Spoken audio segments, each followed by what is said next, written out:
Go into more of that. Plan, prepare, execute, and then you're going to debrief too. But tell me the system you brought in. Yeah. And so my initial framework that I developed it's a 4-part framework. And you can think of it as, and I know the audience may or may not know the OODA loop, right? It's Air Force Colonel John Boyd. And it goes in like a circle. Think, observe, orient, decide, act. And it's in a adversarial combat role. Whoever's able to move through that loop faster, the one of the two engaged in a dogfight, whoever's able to move through that faster is likely going to have the upper hand. And so with that as kind of my inspiration, my framework was commit, prepare, execute, and reflect.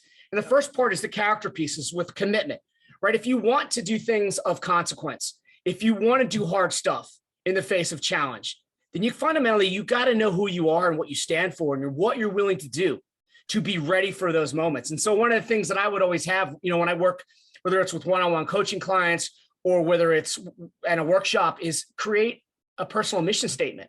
Mm-hmm. And we started having people do this in boot camp, right? My prior role before Warrior Toughness was to get young men and women to get ready for their next phase in the pipeline to be SEALs, divers, special boat crewmen. And we'd have them write a personal mission statement. And the coolest thing about writing this book was that I got to interview a lot of really high level performers. And I know when it comes to that personal mission statement, the cleanest and most succinct one was from this former MLB All-Star, 2-time MLB All-Star veteran. Oh. And he had his mission statement, and it was a mantra. And it started in middle school. It's like, I'm a pro. That's all he would say is, I'm a pro.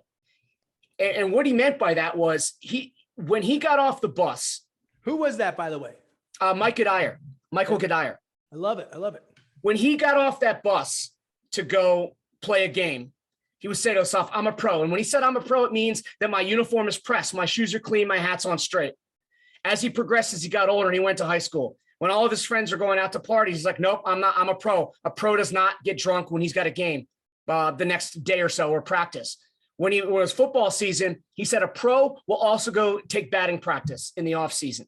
And so it's just that kind of thing. It's really understanding what your values, what your personal beliefs are, and then aligning those through principles, through actions and behaviors. And that's what it is. You have your values, but you got to live them through principled decisions.